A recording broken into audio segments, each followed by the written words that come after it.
សូមស្វាគមន៍ចំពោះការចូលមកទស្សនានៅវីដេអូរបស់ខ្មែរ Writing ពេលនេះយើងជួបគ្នាសារជាថ្មីម្ដងទៀតហើយជាមួយនឹងវីដេអូថ្មីមួយ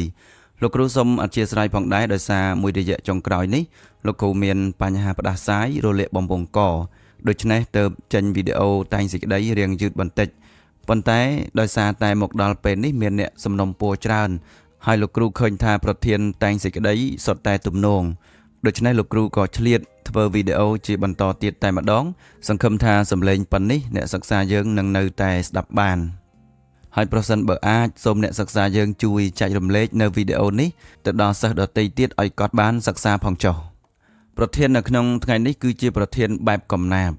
ដែលគេដាក់ថាទឹកថ្លាលាងសក់ទឹកល្អក់លាងជើងទឹកស្រះផងយើងទឹកស្ទឹងផងញាតទឹកខ្មៅស្ទួយមិត្តទឹកចិត្តស្ទួយជាតិទឹកធម៌វនេតជួយជីវិតសុខអញ្ចឹងប្រធាននេះគឺជាប្រធានបែបកំណាព្យហើយកំណាព្យនេះគឺជាកំណាព្យបទពាក្យ8អញ្ចឹងលោកគ្រូនឹងបង្ហាញដល់អ្នកសិក្សាយើងអំពីរបៀបនៃការបកស្រាយតែងសេចក្តីប្រធានបែបកំណាព្យហើយជាពិសេសកំណាព្យនេះមានទាំងន័យចំហើយនិងន័យធៀបទៀតផងឥឡូវនេះចង់ដឹងថាតើកំណាព្យមួយនេះមានអត្ថន័យនឹងការបកស្រាយយ៉ាងណានោះយើងទៅសិក្សាជាមួយគ្នាតែម្ដងពេលនេះគឺយើងបានមកដល់ហើយនេះគឺជាប្រធានទី21នៅក្នុងសៀវភៅមរតកតែងសេចក្តីខ្មែរភាគទី6និយាយរួមទៅនៅក្នុងសៀវភៅមរតកតែងសេចក្តីខ្មែរនេះលោកគ្រូបានបោះពុម្ពនៅតែងសេចក្តីដែលលោកគ្រូបានសរសេរផ្ទាល់តែម្ដងរហូតដល់ភាគ7ហើយប៉ុន្តែនៅក្នុងប្រធានមួយនេះគឺដកចេញពីមរតកតែងសេចក្តីខ្មែរភាគទី6ឥឡូវយើងមើលប្រធានតែម្ដងនេះកន្លែងនេះទឹកថ្លាលាងសក់ទឹកល្អក់លាងជើងទឹកស្រះផងយើងទឹកស្ទឹងផងញាតទឹកខ្មៅស្ទួយមិត្តទឹកចិត្តស្ទួយជាតិទឹកធម៌វនេតជួយជីវិតសុខយើងពិនិត្យមើលត្រួសនៅក្នុងកំណាព្យនេះត្រង់ចំណុចថាទឹកថ្លាលាងសក់ទឹកល្អក់លាងជើងពីនេះយើងគួរតែបកបញ្ចូលគ្នាដោយគេចង់បង្ហាញថាទឹកថ្លាហើយនិងទឹកល្អក់គឺសុទ្ធតែមានប្រយោជន៍ដូចគ្នាសំខាន់គឺយើងចេះប្រើប្រាស់ទៅតាមកលៈទេសៈដែលសមរម្យដល់ពេលកន្លែងនេះទឹកស្រះផងយើងទឹកស្ទឹងផងញាតត្រង់ចំណុចនេះគឺសំដៅឲ្យយើងនឹងចេះចែកគ្នារស់មានន័យថាបោះយើងខ្លះចឹងទៅបោះគេខ្លះចឹងទៅកុំឲ្យរស់តែឯងអញ្ចឹងមានន័យថាពីរឃ្លានេះក៏យើងត្រូវបកស្រាយបញ្ចូលគ្នាដែរដល់ពេលឃ្លាថាទឹកខ្មៅស្ទួយមិត្តទឹកខ្មៅនេះគឺសំដៅទៅលើទឹកប៊ិចឬក៏ការសិក្សាឬក៏ចំណេះដឹងរបស់យើងគឺយើងអាចប្រើទឹកខ្មៅទាំងអស់ហ្នឹងដើម្បីទៅជួយមិត្តភ័ក្តិឬក៏ជួយអ្នកជិតខាងជួយជនរួមជាតិបានមកដល់ឃ្លាកន្លែងនេះទឹកចិត្តស្ទួយជាតិត្រង់ចំណុចនេះអ្នកសិក្សាយើងមិនលំបាកយល់ទេគឺសំដៅទៅលើទឹកចិត្តនៅក្នុងការជួយជាតិបន្តមកទៀតគឺឃ្លាចុងក្រោយពីឃ្លានេះណាទឹកធម៌វនេតជួយជីវិតសុខអញ្ចឹងធម៌ថងនេះក៏អ្នកសិក្សាយើងមិនលំបាកយល់ដែរគឺសំដៅទៅដល់ព្រះធម៌របស់ព្រះពុទ្ធសាសនាឬក៏សំដៅទៅលើគុណធម៌ផ្សេងពាក្យថាវនេតនេះមានន័យថាប្រសើរឬក៏ជាទីពឹងទីរលឹកហើយជួយជីវិតសុខនេះគឺសំដៅថាមានព្រះធម៌ធ្វើឲ្យជីវិតរបស់យើងបាននូវសេចក្តីសុខឥឡូវនេះយើងចាប់ផ្ដើមចូលទៅមើលសេចក្តីផ្ដើមតែម្ដងអញ្ចឹងជាធម្មតានៅក្នុងសេចក្តីផ្ដើមនេះមាន3ផ្នែកគឺលំនាំបញ្ហាចំណូលបញ្ហាហើយនិងចំណោទបញ្ហាឥឡូវនេះយើងពិនិត្យមើលតែម្ដងកន្លែងនេះណាទៅតែម្ដងក្នុងការរស់នៅមនុស្សតែងត្រូវការទាំងធនធានចំណេះដឹង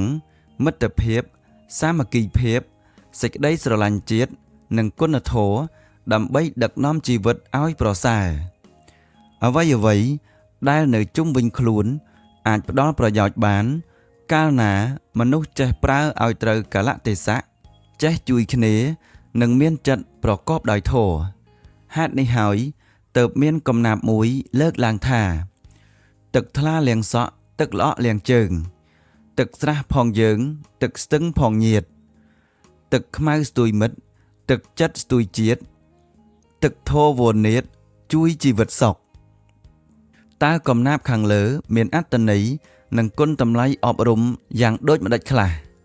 អញ្ចឹងទាំងអស់នេះគឺជាសេចក្តីផ្ដើមយើងពិនិត្យមើលលំនាំបញ្ហាបន្តិចណា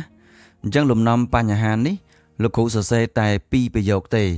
ព ប៉ុន្តែអ្វីដែលលើកមកសរសេរនេះគឺសរសេរលក្ខណៈន័យធៀបតែម្ដងមានន័យថាអ្វីដែលនៅជុំវិញយើងនឹងមានប្រយោជន៍ទៅបានលុះណាតែយើងចេះប្រើវាឲ្យត្រូវកលៈទេសៈហើយមានប្រយោជន៍បានគឺយើងចេះជួយគ្នាហើយសំខាន់គឺមានចិត្តប្រកបដោយធម៌ទៀតអញ្ចឹងនៅពេលដែលយើងលើកបានប៉ុណ្ណេះមានន័យថាជាន័យធៀបខ្លះរបស់កំណាព្យនឹងដល់ពេលយើងដាក់ន័យធៀបឬក៏ន័យដែលតាក់ទងជាមួយនឹងប្រធានបែបនេះដល់ពេលយើងដាក់នៅចំណូលបញ្ហាចូលមកឃើញថាលំនាំបញ្ហាហើយនឹងចំណូលបញ្ហានេះគឺវាស៊ីគ្នាតែម្ដងឥឡូវនេះមិនដំអកទៀតទេយើងចាប់ផ្ដើមមើលទៅក្រោមទៀតយើងចូលដល់តួសេចក្តីមកដល់ត្រង់ចំណុចនេះសំឡេងលោកគ្រូមានអារម្មណ៍ថារាក់មិនដឹងទេអញ្ចឹងហើយសារជាថ្មីម្ដងទៀតលោកគ្រូសុំខន្តីអធិស្ឋានដែលសំឡេងស្ដាប់ទៅអាចនឹងខុសប្រក្រតីដោយសារតែមានបញ្ហាបំពង់សំឡេងលោកគ្រូឆ្លៀតធ្វើប៉ុណ្្នឹងហើយសង្ឃឹមថាអ្នកសិក្សាយើងនឹងមើលឲ្យដល់ចប់ហើយក៏សង្ឃឹមថាអ្នកសិក្សាយើងនឹងបានជោគជ័យនៅក្នុងការប្រឡងផងដែរឥឡូវនេះយើងពិនិត្យមើលតែម្ដងមួយកថាខណ្ឌដំបូងនៅក្នុងតួសេចក្តីនេះគឺមានឃ្លាភ្ជាប់សេចក្តីមានពន្យល់ពាក្យគន្លឹះហើយនឹងពន្យល់ន័យប្រធាននេះកន្លែងនេះទៅតែម្ដងជាបឋមដើម្បីឲ្យការបកស្រាយប្រកបដោយអត្ថន័យជ្រាលជ្រៅយើងក៏បីយល់ន័យពាក្យគន្លឹះជាមុនសិនទឹកថ្លាសំដៅលើទឹកស្អាតហើយក្នុងន័យធៀបសំដៅលើវត្ថុឬមធ្យោបាយដែលមានគុណភាពល្អសមស្របនឹងកិច្ចការសំខាន់ទឹកល្អក់សំដៅលើទឹកមិនសូវស្អាតដែលនៅតែអាចយកទៅប្រើក្នុងកិច្ចការសមស្របតាមសភាពរបស់វាឥឡូវយើងមើលបន្តទៀតនេះកន្លែងនេះទឹកស្រះផងយើងទឹកស្ទឹងផងញាតសំដៅលើការរស់នៅដោយចេះពឹងពាក់ជួយគ្នានិងចាត់ទុកអ្នកដទៃជាសាច់ញាតិក្នុងសង្គមទឹកខ្មៅសំដៅលើទឹកថ្នាំឬអក្សរដែលក្នុងន័យធៀបតំណាងឲ្យការសិក្សាសៀវភៅនិងចំណេះដឹងទឹកចិត្តសំដៅលើឆន្ទៈមនសិការសេចក្តីស្មោះត្រង់និងកម្លាំងចិត្តដែលជំរុញមនុស្សឲ្យធ្វើអំពើល្អទឹកធម៌សំដៅលើគោលធម៌សីលធម៌និងសេចក្តីបង្រៀនដ៏ត្រឹមត្រូវសម្រាប់សម្អាតចិត្តនិងតម្រង់ការប្រព្រឹត្តវោនេតមានន័យថាទីពឹងដ៏ប្រសើរដែលនៅក្នុងប្រធាននេះសំដៅលើព្រះធម៌ជាទីពឹងខាងផ្លូវចិត្តចំណែកជួយជីវិតសុខមានន័យថាជួយឲ្យមនុស្សរស់នៅដោយសុខដុមស្ងប់ចិត្តនិងជៀសផុតពីអំពើដែលនាំមកនៅទុក្ខយើងមើលបង្ហើយតែម្ដងដូច្នេះប្រធាននេះចង់មានន័យថាមនុស្សត្រូវចេះប្រើអ្វីឲ្យត្រូវតាមតម្លៃនិងស្ថានភាពចេះជួយគ្នាប្រើចំណេះដឹងលើកស្ទួយមិត្តមានទឹកចិត្តបម្រើជាតិនិងប្រកាន់ធម៌ដើម្បីកសាងជីវិតឲ្យមានសេចក្តីសុខអញ្ចឹងនេះគឺជាកថាខណ្ឌដំបូងនៅក្នុងតួសេចក្តីយើងឃើញថាត្រង់ចំណុចពន្យល់ពាក្យគន្លឹះយើងពន្យល់ច្រើនដោយសារតែប្រធាននេះក៏វែងទៅតាមនឹងដែរគ្រាន់តែពាក្យខ្លះដូចទឹកធវនេតអញ្ចឹងអ្នកសិក្សាយើងអាចពន្យល់បូកបញ្ចូលគ្នាក៏បានដែរណានេះដូចកន្លែងនេះទឹកធវនេតប៉ុន្តែកន្លែងនេះលោកគ្រូសុំពន្យល់ពីរទៅចុះហើយយើងមិនបាច់ភ័យថាពន្យល់ពាក្យច្រើនពេកមិនកើតទេដឹងនៅតែកើតមិនអីទេដោយសារតែប្រធាននេះវាជាប្រធានបែបវែងអញ្ចឹងហើយពន្យល់ពាក្យក៏រាងច្រើនដែរតែបើសិនជាយើងពិនិត្យមើលកាលវេលាដែលយើងសរសេរខ្លាចខាតពេលយើងពន្យល់តែ 4-5 ពាក្យទៅគឺបានហើយលោកគ្រូសូមឲ្យសង្កេតពិនិត្យមើលត្រង់ចំណុចពន្យល់នៃប្រធាននេះបន្តិចណាអញ្ចឹងត្រង់ចំណុចពន្យល់នៃប្រធាននេះគឺយើងយកអត្ថន័យនៅក្នុងពាក្យគន្លឹះដែលយើងពន្យល់មិញណាដូចជាទឹកស្អាតទឹកល្អក់ទឹកចិត្តទឹកធោអីហ្នឹងយើងយកអាហ្នឹងមកសម្រួលចេញជាប្រយោគមួយទៀតដើម្បីបញ្ជាក់ឲ្យកាន់តែច្បាស់ថាតើប្រធានហ្នឹងគេចង់និយាយអំពីអីឬក៏ចង់ឲ្យបកស្រាយអំពីអីអាហ្នឹងឯងដែលគេហៅថាពន្យល់នៃប្រធាននោះឥឡូវនេះលោកគ្រូសូមបន្តទៅចំណុចខាងក្រោមទៀតដែលជាចំណុចពិសេសគឺតាក់ទងជាមួយនឹងការបកស្រាយប្រធាននៅក្នុងការបកស្រាយប្រធាននេះលោកគ្រូសូមបញ្ជាក់បន្តិចថាយើងត្រូវរៀបចំគំនិតឲ្យបានល្អហើយប្រសិនបើអ្នកសិក្សាយើងអត់មានវីដេអូមើលទេទៅមើលវីដេអូលោកគ្រូណាពីរបៀបរៀបចំគំនិតសរសេរតែងសេចក្តីគឺលោកគ្រូបានបង្ហោះហើយមួយទៀតនៅក្នុងការបកស្រាយប្រធាននេះយើងត្រូវដឹងថាដើម្បីឲ្យបានពិន្ទុល្អមិនបាត់ពិន្ទុ គឺយើងត្រូវបកស្រាយធ្វើម៉េចឲ្យមានគំនិត 50% ហើយនឹងលើកឧទាហរណ៍ 50% គឺកុំឲ្យគំនិតនឹងវាខ្លីពេកកុំឲ្យយើងបកស្រាយបានតែ3 4បន្ទាត់ឬក៏3 4ប្រយោគស្រាប់តែយើងលើករឿងតែម្ដងអានឹងគឺខាតហើយទោះបីជាអ្នកសិក្សាយើងលើក10 20រឿងក៏បាត់បន្ទុកដែរថងហ្នឹងហើយដែលយើងឆ្ងល់ថាហេតុអីបានជាខ្ញុំលើក9រឿង10រឿងតែនៅតែបាននិទេសសេឬក៏និទេសបេដោយសារតែយើងបាត់បន្ទុកអាត្រង់ចំណុចគំនិតបកស្រាយប្រធានហ្នឹងមានន័យថាគំនិតរបស់យើងវាបានខ្លីពេកឥឡូវនេះចង់ដឹងថាគំនិតនឹងបកស្រាយប៉ុណ្ណាហើយនឹងឧទាហរណ៍ប៉ុណ្ណាចាប់ផ្ដើមមើលការបកស្រាយទាំងស្រុងជាមួយនឹងលោកគ្រូតែម្ដងកន្លែងនេះណាយើងអានទៅជាមួយគ្នាតែម្ដងជាការពិតណាស់កំណាព្យនេះ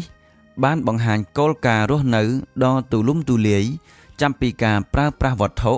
រហូតដល់ការកសាងចិត្តនិងសង្គមអញ្ចឹងជាទូទៅប្រធានពន្យល់មកប្រយោគដំបូងនៅក្នុងការបកស្រាយប្រធានយើងត្រូវសរសេរបែបនេះឯងធ្វើម៉េចឲ្យអ្នកអានឃើញថាយើងនឹងបានស្របជាមួយនឹងប្រធានឥឡូវយើងទៅតែម្ដងនេះកន្លែងនេះជាដំបូង clear ទឹកថ្លាលាងសក់ទឹកល្អក់លាងជើងកន្លែងនេះដោយសារតែ clear ទាំងពីរនេះវាមានអត្ថន័យបញ្ចូលគ្នាអញ្ចឹងហើយក៏យើងត្រូវបកស្រាយបញ្ចូលគ្នាដែរឥឡូវមើលសារថ្មីជាដំបូង clear ទឹកថ្លាលាងសក់ទឹកល្អក់លាងជើងអប់រំឲ្យមនុស្សចេះវាយតម្លៃអ្វីៗតាមគុណភាពនិងប្រើប្រាស់វាឲ្យត្រូវតាមតម្រូវការទឹកថ្លាគួរប្រើសម្រាប់កិច្ចការដែលត្រូវការភាពស្អាតមើលមកក្រោមទៀតខណៈទឹកល្អក់ក៏មិនមែនឥតប្រយោជន៍ទេ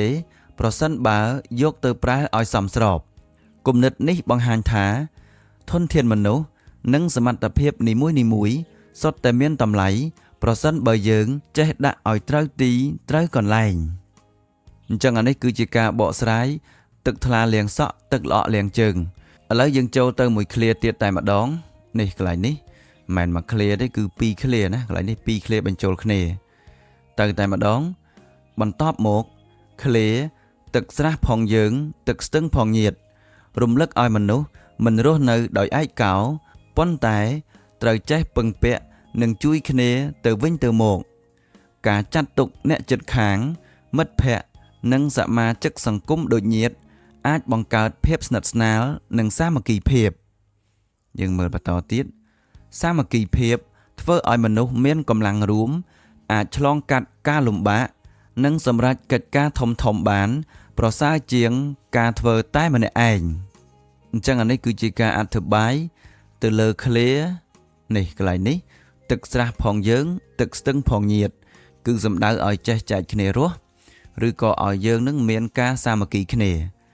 ឥឡូវនេះយើងចូលដល់ការបកស្រាយបន្តទៀតនេះកន្លែងនេះអញ្ចឹងយើងទៅតែម្ដងមួយវិញទៀត clear ទឹកខ្មៅស្ទួយមិត្តលើកតម្លៃអក្សរសៀវភៅ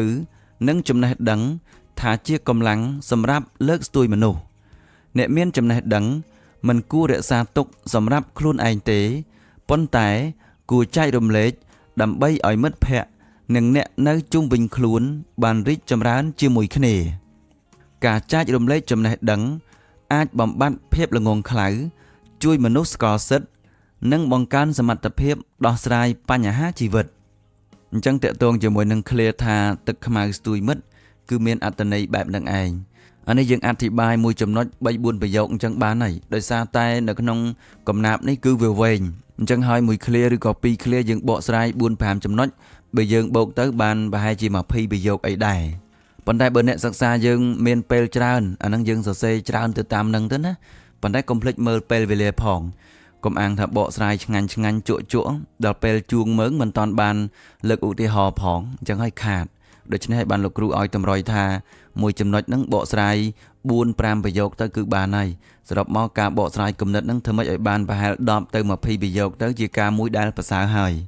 ឥឡូវនេះយើងមើលការបកស្រាយបន្តទៀតនេះកន្លែងនេះជាងនេះទៅទៀត clear ទឹកចិត្តស្ទួយជាតិបញ្ជាក់ថាការរីកចម្រើននិងស្ថិរភាពរបស់ជាតិអាស្រ័យលើឆន្ទៈនិងស្មារតីរបស់ប្រជាពលរដ្ឋមនុស្សដែលស្រឡាញ់ជាតិត្រូវស្មោះត្រង់នឹងកាតព្វកិច្ចគោរពផលប្រយោជន៍រួមនិងហ៊ានលះបង់នៅពេលជាតិត្រូវការទឹកចិត្តរួមរបស់ពលរដ្ឋអាចក្លាយជាកម្លាំងការពារព រណភាពទឹកដីយើងមើលមកក្រោមទៀតនិងជំរុញប្រទេសឲ្យរីកចម្រើនអញ្ចឹងអានេះគឺជាការបកស្រាយនៅឃ្លាទឹកចិត្តស្ទួយជាតិឥឡូវយើងមើលឃ្លាចុងក្រោយនេះកន្លែងនេះចុងក្រោយឃ្លាទឹកធោវនេតជួយជីវិតសុខបង្ហាញថាសេចក្តីសុខពិតប្រាកដត្រូវមានគុណធម៌ជាគ្រឹះការប្រកាន់សច្ចៈមេត្តាអត់ធ្មត់យុត្តិធម៌និងប្រាជ្ញាអាចកាត់បន្ថយកំហឹងជម្លោះនិងអំពើបៀតបៀនហើយនាំមនុស្សទៅរកសេចក្តីសុខអញ្ចឹងអានេះគឺជាអត្ថន័យរបស់ទឹកធម៌វនេតជួយជីវិតសុខមានន័យថាត្រូវមានធម៌អីខ្លះធម៌មេត្តាធម៌ករុណាធម៌ខន្តីឬក៏ស្រឡាញ់យុត្តិធម៌មានសីលធម៌អីជាដើមហ្នឹងណាជាពិសេសគុណធម៌បែបព្រះពុទ្ធសាសនាព្រោះធម៌នៅក្នុងទីនេះគឺសំដៅទៅលើធម៌តាមបែបព្រះពុទ្ធសាសនានឹងឯងឥឡូវនេះយើងមើលឧទាហរណ៍នៅក្នុងសង្គមអញ្ចឹងកន្លែងនេះគឺយើងអាចលើកឧទាហរណ៍នៅក្នុងសង្គមបានពីព្រោះប្រធាននេះគឺនិយាយទាំងបុគ្គលទាំងមនុស្សនៅក្នុងសង្គមហើយនិងប្រទេសជាតិតែម្ដងឥឡូវយើងអានជាមួយគ្នាបន្តទៀតជាក់ស្ដែងក្នុងគ្រួសារនិងសហគមន៍មនុស្សដែលចេះប្រើធនធានដោយសមរម្យនិងជួយគ្នានៅពេលមានបញ្ហាអាចកាត់បន្ថយការខ្វះខាតនិងបង្កើតភាពសុខដុមនៅសាលារៀននិងកន្លែងការងារអ្នកដែលចេះចែករំលែកចំណេះដឹងនិងបទពិសោធន៍អាចជួយមិត្តភ័ក្តិឲ្យមានសមត្ថភាពនិងធ្វើឲ្យកិច្ចការរួមកាន់តែរីកចម្រើនចំណែកនៅថ្នាក់ជាតិពលរដ្ឋដែលមានស្មារតីស្នេហាជាតិសុចរិតនិងគោរពធម៌អាចរួមគ្នាការពារផលប្រយោជន៍ជាតិនិងរក្សាសន្តិភាពក្នុងសង្គមអញ្ចឹងអានេះគឺជាឧទាហរណ៍ខ្លីនៅក្នុងសង្គមឃើញថាយើងឧទាហរណ៍តាក់ទងជាមួយគ្រួសារតាក់ទងជាមួយសហគមន៍តាក់ទងជាមួយសាលារៀនកន្លែងការងារហើយនឹងតាក់ទងជាមួយនឹងស្មារតីស្នេហាជាតិអានេះខ្លីៗមែនប៉ុន្តែវាគ្រប់គ្រឿងហើយមានន័យថាមានទាំងខ្លួនយើងមានទាំងអ្នកនៅក្នុងសង្គមហើយនឹងប្រទេសជាតិឥឡូវនេះយើងចូលទៅដល់ឧទាហរណ៍នៅក្នុងអក្សរសិល្ប៍វិញម្ដងនេះគឺកន្លែងនេះអញ្ចឹងជាដំបូងនេះគឺយើងឧទាហរណ៍នៅក្នុងរឿងព្រះមហោសថឥឡូវយើងទៅតែម្ដងគំនិតនេះត្រូវបានបង្ហាញយ៉ាងច្បាស់ជាដំបូងនៅក្នុងរឿងមហោសថតាមរយៈប្រាជ្ញារបស់ព្រះមហោសថដែលចេះប្រើមនុស្សនិងធនធានទៅតាមប្រយោជន៍ជាក់ស្ដែងនៅព្រះជន្ម7ឆ្នាំព្រះអង្គបានឲ្យកុមារ 1000 នាក់ចូលប្រាក់ហើយយកទៅកសាងសាលា5ខ្នងសម្រាប់បម្រើមនុស្សតាមតម្រូវការផ្សេងនិយាយរួមសាច់រឿងហ្នឹងគឺព្រះមហោសថនាំមិត្តភ័ក្តិ 1000 នាក់ហ្នឹងកសាងនៅសាលា5ខ្នងមានដូចជាសាលាធ្វើទៀនសាលាសម្រាប់ដោះស្រាយបញ្ហាផ្សេងសាលាសម្រាប់ស្ត្រីទុរគតសម្រាលកូនសាលាសំណាក់របស់ស្មុំយាចកផ្សេងមកស្នាក់នៅឬក៏មកអាស្រ័យបណ្ដោះអាសន្នជាដើមហ្នឹងនេះលោកគ្រូអធិប្បាយបន្ថែមខ្លះណាដើម្បីឲ្យអ្នកសិក្សាយើងចាំសាច់រឿងឥឡូវបន្តទៀតពេលមានចំនួនលួចគោ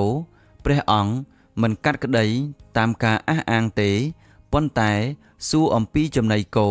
ដើម្បីស្វែងរកការពិតព្រះមហោសថបានឲ្យគោផឹកទឹកស្លឹកប្រយ៉ងគុរហូតគោចង្អោរចេញស្មៅហើយចៅក៏ទទួលស្គាល់កំហុសសកម្មភាពនេះបញ្ជាក់ថាប្រាជ្ញានិងធនធានមានតម្លៃកាលណាចេះប្រើឲ្យត្រូវស្ថានភាពដូចនេះទឹកថ្លាលាងសក់ទឹកល្អក់លាងជើងអញ្ចឹងនេះគឺជាការប្រើប្រាស់ប្រាជ្ញារបស់ព្រះមហោសថឲ្យមានប្រយោជន៍ហើយជាពិសេសគឺប្រើទៅតាមកលៈទេសៈលោកគ្រូសូមបញ្ជាក់សាច់រឿងថងនេះបន្តិចទាក់ទងជាមួយនឹងចៅលួចគោមានន័យថាមានចៅនឹងគាត់លួចគោហើយអ្នកទាំងពីរនឹងក៏ប្តឹងគ្នាម្ចាស់គោក៏ថាគោរបស់ខ្លួនអាចៅនោះក៏ថាជាគោរបស់ខ្លួនដល់អញ្ចឹងទៅប្តឹងដល់ព្រះមហោសថហើយព្រះមហោសថក៏បានសួរទាក់ទងជាមួយនឹងគោហ្នឹងសួរទៅចៅទៅថាគោនេះឯងឲ្យស៊ីអីអានោះគេអភិជននោះគេថាគោខ្ញុំស៊ីបបស៊ីអីចឹងទៅណាព្រោះគោគេគោអភិជនប៉ុន្តែកសិករកំសត់ហ្នឹងគាត់ថាអត់ទេគោរបស់ខ្ញុំនេះស៊ីតែស្មៅទេខ្ញុំក្រីក្រណាស់គ្មានអាហារអីឲ្យគោស៊ីបនិតទេដល់ពេលសួរចឹងទៅបានព្រះមហោសថលោកឆ្លាតលោកយកលឹកឈើនេះដែលគេហៅថាប្រយ៉ង់ឬក៏ប្រយ៉ង់គុនេះយកមកបុកលាយធ្វើម៉េចឲ្យគោនឹងផឹកដើម្បីឲ្យវាក្អួតចង្អោរចេញមកឃើញថាអូវាស៊ីស្មៅមែនអញ្ចឹងហើយបានចៅនឹងទទួលស្គាល់អញ្ចឹងទៅអញ្ចឹងនេះគឺជាការរំលឹកខ្លះៗតាក់ទងជាមួយនឹងរឿងព្រះមហោសថ ហើយជាការលើកឧទាហរណ៍តាក់ទងជាមួយនឹងពាក្យថាទឹកថ្លាលាងសក់ទឹកល្អក់លាងជើងឥឡូវនេះយើងចូលដល់មួយរឿងទៀតយើងចូលដល់រឿងតេជោយ័តវិញម្ដងឥឡូវយើងអានត្រង់ចំណុចនេះទៅជាមួយគ្នាតែម្ដងបន្ទាប់មកក្នុងរឿងតេជោយ័តកម្លាំងនៃការរួបរวมត្រូវបានបង្ហាញតាមរយៈតេជោមាសតេជោយ័តជំទាវស្រែននិងកងទ័ពនៅពេលស្ដេចសម្រែបះបោជំទាវស្រែនបានប្រើល្បិចហើយតេជោមាសតេជោយ័តនិងកងទ័ពបានសហការគ្នាចាប់ស្ដេចសម្រែនិងបពួកយកទៅកាត់ទោសក្រោយតេជោមាសទទួលអនិច្ចកម្មតេជោយ័ត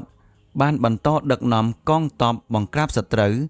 និងពង្រឹងវិន័យក្នុងជួរកងទ័ពយើងមើលបន្តទៀតទោះត្រូវព្រះរាជាបញ្ជាឲ្យចូលខ្លួនទទួលទោសក៏ដោយគេបានសុំបញ្ចប់ការបង្ក្រាបសត្រូវជាមុនហើយក្រោយទទួលជ័យជំនះក៏ចូលមកទទួលទោសតាមពាក្យសន្យាប៉ុន្តែត្រូវព្រះរាជាលើកលែងទោសរឿងនេះបញ្ជាក់ថាការជួយគ្នាសាមគ្គីភាពនិងការទទួលខុសត្រូវរួមអាចបង្កើតកម្លាំងការពារសង្គមនិងជាតិស្របនឹងន័យស្រះទឹកផងយើងទឹកស្ទឹងផងញាតិអញ្ចឹងនេះគឺជាឧទាហរណ៍នៅក្នុងរឿងតេជោយ័តកន្លែងនេះគឺយើងលើកតាក់ទងជាមួយនឹងការសាមគ្គីគ្នារវាងតេជោយ័តតេជោមាសហើយនិង Sister ស្រែនរបស់យើងនោះអញ្ចឹងឃើញថា Sister ស្រែននឹងគាត់ប្រកែណាគាត់ប្រើល្បិចស្រីស្អាតក្តៅស៊ីរាក់ត្រជាក់ស៊ីជ្រៅស្ដេចសម្រែធ្លាប់តែចេះក្បាច់មហាទម្ងន់អោមេជីវ៉ាហាយោពុទ្ធោអេហិមេផាំងវាយផាំងវាយដល់ថ្នាក់តេជោមាសត្រូវលប៊ូហើយចុងក្រោយស្លាប់ដោយសារតែកណ្ដាប់ដៃមហាទម្ងន់ប៉ុន្តែទោះជាធ្ងន់យ៉ាងណាក៏ដោយมันអាចឈ្នះកម្លាំងរបស់ជំទាវស្រែនបានទេចុងក្រោយស្ដេចសម្រែត្រូវជេតរយដោយសារតែស្នាដៃរបស់ Sister ស្រែនអើយសំសោចមួយចុះលោកគ្រូនិយាយឡើងឡើងចង់ចាញ់ហ្នឹងហើយអ្នកសិក្សាយើងខ្លះប្រហែលជាមើលពេលយប់សួរសងំសឹងលក់ដេកលក់ចោលលោកគ្រូទៀតព្រោះអ្នកខ្លះចូលចិត្តណាទុកឲ្យលោកគ្រូនៅឯកោតែឯងនោះប៉ុន្តែបើស្ដាប់ពេលថ្ងៃប្រហែលជាមិនសូវអីទេលោកគ្រូនិយាយអ្នកខ្លះទេណាយើងកុំមានខ្លួនអីឥឡូវនេះយើងបន្តទៅមុខទៀតរឿងមួយទៀតនេះគឺរឿងសឹមអ្នកបឡានឥឡូវយើងអានទៅតែម្ដងមួយវិញទៀតក្នុងរឿងសឹមបឡានសឹមជាអ្នកបឡានធម្មតាប៉ុន្តែស្រឡាញ់ការអានសៀវភៅច្បាប់រដ្ឋធម្មនុញ្ញប្រវត្តិសាស្ត្រនិងកាសែតដោយសារចំណេះដឹងនេះគាត់អាចពន្យល់ដល់មីងប្រេមម៉េងហ៊ីនិងកម្មករដទៃអំពីសិទ្ធិការងារប្រាក់ឈ្នួលសមាគមនិងសហជីពសឹមក៏បានលើកទឹកចិត្តមីងប្រេមឲ្យរៀនអក្សរដើម្បីអានកាសែតនិងពង្រីកចំណេះដឹងដោយខ្លួនឯងយើងមើលមកក្រោមទៀតនេះកន្លែងនេះគេថែមទាំងណែនាំឲ្យកម្មករសន្សំប្រាក់រួមគ្នាទិញកាសែតនិងសៀវភៅចែកគ្នាអានព្រមទាំងជួយអ្នកឈឺថ្កាត់សកម្មភាពរបស់សឹមបញ្ជាក់ច្បាស់ថាអក្សរសៀវភៅនិងចំណេះដឹងអាចលើកស្ទួយមិត្តឲ្យភ្ញាក់រលឹកនិងរីកចម្រើនស្របនឹងន័យទឹកខ្មៅស្ទួយមិត្តអញ្ចឹងរឿងសឹមអ្នកបឡាននេះគឺយើងលើកតាក់ទងជាមួយនឹងការប្រើចំណេះដឹងដើម្បីជួយមិត្តភ័ក្តិឬក៏ជួយអ្នកដទៃយើងលើកឲ្យតែវាត្រូវជាមួយប្រធានតែប៉ុណ្្នឹងមកលោកគ្រូគិតថាមិនពិបាករកបន្ទុកទេប៉ុន្តែស្រួលតែអ្នកស្រួលដែរទេចឹងហើយសង្ឃឹមថាអ្នកសិក្សាយើងស្ដាប់ផងយើងពិចារណាទៅតាមនឹងផងចឹងទៅណាពីព្រោះការលើករឿងនេះមិនមែនចេះតែលើកមកទេលើកតែមួយណាដែលតាក់ទងជាមួយនឹងប្រធានបានហើយឥឡូវនេះយើងមើលបន្តទៀតជាងនេះទៅទៀតក្នុងរឿងមេលាដួងចិត្តទីខេវុតបានបង្ហាញទឹកចិត្តស្មោះត្រង់និងសេចក្តីស្រឡាញ់ជាតិយ៉ាងមុតមមនៅពេលថៅកែហុងឈីយកប្រាក់មកសោកប៉ាន់ទោះខ្លួនកំពុងខ្វះខាតក៏ដោយគេបានបដិសេធព្រោះមិនចង់ឲ្យមនុស្សជាច្រើនរងវេទនាដោយសារផលប្រយោជន៍ផ្ទាល់ខ្លួនជំហរសុចរិតនេះធ្វើឲ្យគេត្រូវចៅវាយខេត្តដាក់ទណ្ឌកម្មប៉ុន្តែមិនអាចធ្វើឲ្យគេបោះបង់ឧត្តមគតិបានឡើយក្រោយមកនៅពេលសៀមទាមទារយកទឹកដីខ្មែរទីខេវុតបានលាលែងពីតំណែងបាឡាត់និងស្ម័គ្រចិត្តចូលធ្វើទាហាននៅសមរភូមិគេបានប្រយុទ្ធយ៉ាងក្លាហានរហូតរងរបួសធ្ងន់ដោយដាក់ការពារមាតុភូមិខ្ពស់ជាងសុវត្ថិភាពផ្ទាល់ខ្លួនយើងមើលបន្តទៀត សកម្មភាពនេះបញ្ជាក់ថាសុចរិតភាពការលះបង់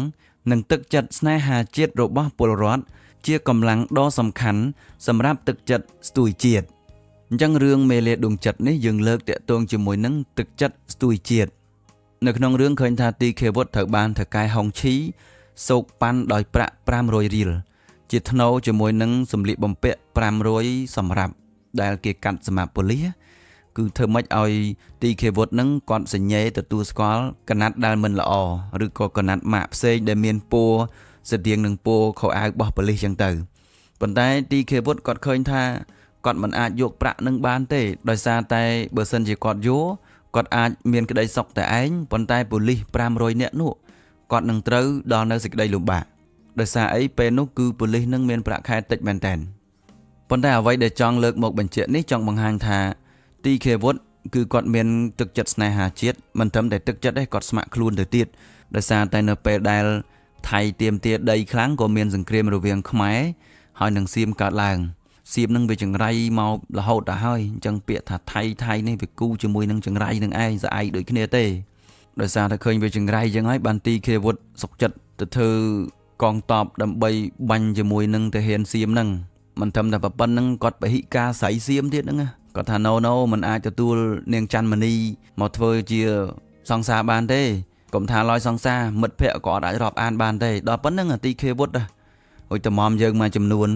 មួយខ្វះរបស់សៀមបានគ្រូមិនចង់ឌីលនិយាយមែនបដ ாய் តែនឹកឃើញក្តៅកាហាយហ្មងហាអានឹង AI ណាអ្វីដែលលោកគ្រូនិយាយមិញប្រហែលជា AI ទេគាត់ក្តៅកាហាយគាត់នឹងណាបានចេះតែចេញចរិតស៊ីនមកឥឡូវនេះយើងលើកមករឿងទៀតចុងក្រោយតែម្ដងនេះកន្លែងនេះទៅតែម្ដងចុងក្រោយក្នុងរឿងវិធុរៈបណ្ឌិតព្រះវិធុរៈបណ្ឌិតបានបង្ហាញអំណាចនៃសច្ចៈប្រាជ្ញានិងធម៌ក្នុងការតម្រង់ចិត្តមនុស្សទោះប៉ុនកយៈអានេះយើងអាចអានប៉ុនកយៈក៏បានដែរណាទោះប៉ុនកយៈនាំលោកទៅបំណងសម្លាប់និងព្យាយាមធ្វើបាបជាច្រើនយ៉ាងក៏ដោយលោកនៅតែរក្សាចិត្តស្ងប់និងមិនប្រើកំហឹងតបតយើងមើលបន្តទៀតក្រោយប៉ុនកៈប្រាប់ពីបំណងរបស់ខ្លួនវិធុរៈបណ្ឌិតបានសម្ដែងសាធុនិរធម៌បង្រៀនអំពីការប្រព្រឹត្តរបស់មនុស្សល្អពេលបានស្ដាប់ធម៌ប៉ុនកៈក៏ដឹងកំហុសរបស់ខ្លួនកើតសេចក្តីជ្រះថ្លានិងបោះបង់គំនិតបៀតបៀនវិធុរៈបណ្ឌិតរឿងនេះបញ្ជាក់ថាព្រះធម៌អាចកែប្រែចិត្តអាក្រក់បញ្ជិះអំពើហិង្សានិងនាំជីវិតទៅរកសេចក្តីសុខស្របនឹងន័យទឹកធម៌វនេតជួយជីវិតសុខថងនេះគូសុំពង្រីកសេចក្តីបន្តិចណាតកតងជាមួយនឹងរឿងហ្នឹងឃើញថាប៉ុណយៈនេះគាត់ទទួលពាក្យនាងវិមេលានាងវិមេលានេះគឺជាមហេសីរបស់ស្ដេចបច្ចុងនេះហើយគាត់មានកូនស្រីមួយអញ្ចឹងហើយប៉ុណយៈនេះគាត់ចង់បានកូនស្រីនោះមកធ្វើជាប្រពន្ធប៉ុន្តែនាងវិមេលាដែលជាម្ដាយរបស់កូនស្រីនឹងប្រាប់ថាបើសិនជាប៉ុណយៈនឹងទៅយកបេះដូងយកហារតីរបស់វិធុរៈនឹងបានទៅឲ្យកូនអញ្ចឹងហើយបានប៉ុណយៈនេះមកលេងល្បែងភ្នាល់ជាមួយនឹងព្រះរាជាហើយក៏ឈ្នះអញ្ចឹងទៅក៏ស្នើសុំយកវិធុរៈបណ្ឌិតព្រោះវិធុរៈបណ្ឌិតនៅពេលនេះគាត់គ្រាន់តែជាមន្ត្រីរបស់ព្រះរាជាទេដល់ព្រះរាជាចាញ់ក៏យកវិធុរៈបណ្ឌិតទៅដល់ពេលយកទៅតាមផ្លូវប៉ុណយៈនេះគាត់អត់យល់ថាស្អីគេគឺជាបេះដូងរបស់អ្នកប្រាជ្ញនោះអញ្ចឹងហើយគាត់ធ្វើទុកបុកម្នេញប្រងសម្រាប់វិធុរៈបណ្ឌិតដើម្បីខ្វេះយកបេះដូងហ្នឹងណាប៉ុន្តែយកមិនបានអីហើយអត់ស្លាប់ទៀតដល់ពេលអញ្ចឹងទៅបានវិធុរៈបណ្ឌិតលោកសួរថាមើលប៉ុណយៈឯងចង់បានអីយ៉ាងម៉េចក៏ធ្វើទុកបុកម្នេញយើងម៉េះអត់មានឆ្លោះប្រកែកទេណាគឺនិយាយធំត្រូវហ្មងវិធុរៈបណ្ឌិតហ្នឹងអញ្ចឹងហើយបានប៉ុណយៈប្រាប់ថាត្រូវការបេះដូងយកឲ្យនាងវិមេលាធ្វើថ្នាំដល់ពេលអញ្ចឹងទៅបានវិធុរៈបណ្ឌិតហ្នឹងក៏សម្ដែងធម៌ប្រាប់ហើយប៉ុណយៈក៏ដឹងកំហុសទៅក៏ឈប់ធ្វើទុកបុកម្នេញតាមពិតបេះដូងរបស់អ្នកប្រាជ្ញហ្នឹងគឺសំដៅទៅលើចំណេះដឹងរបស់អ្នកប្រាជ្ញនឹងឯងប៉ុន្តែប៉ុណយៈនេះគាត់អត់បានដឹងអញ្ចឹងហើយគឺគាត់ដើរខុសផ្លូវប៉ុន្តែយ៉ាងណាក៏ដោយកន្លែងនេះគឺយើងលើកមកដើម្បីបង្ហាញថាពធហ្នឹងបានកែប្រែមនុស្សឲ្យបដូរពីអាក្រក់ទៅជាល្អវិញបានឥឡូវនេះយើងឧទាហរណ៍ប៉ុណ្្នឹងយើងចាប់ផ្ដើមមើលសរុបសេចក្តីយើងទៅតែម្ដងសរុបមកកំណាព្យនេះបានអប់រំឲ្យមនុស្សចេះប្រើអ្វីៗឲ្យត្រូវប្រយោជន៍ជួយគ្នាចែករំលែកចំណេះដឹងស្រឡាញ់ជាតិ និងប្រកាន់ធម៌ដើម្បីកសាងជីវិតនិងសង្គមឲ្យសុខសាន្តចឹងសរុបសេចក្តីនេះយើងគ្រាន់តែសរុបខ្លីៗទៅលើអ្វីដែលយើងបានបកស្រាយហើយនោះឥឡូវនេះយើងចូលដល់ចំណុចចុងក្រោយគឺការវាយតម្លៃប្រធានកន្លែងនេះគឺសំខាន់ដែរណាពីព្រោះវាបានពី10ទៅ15ពិន្ទុអីដែរឥឡូវយើងមើលតែម្ដងឆ្លងតាមការបកស្រាយខាងលើទស្សនៈរបស់ប្រធានពិតជាត្រឹមត្រូវអានេះយើងបដូរដាក់កំណាព្យវិញមិនត្រូវ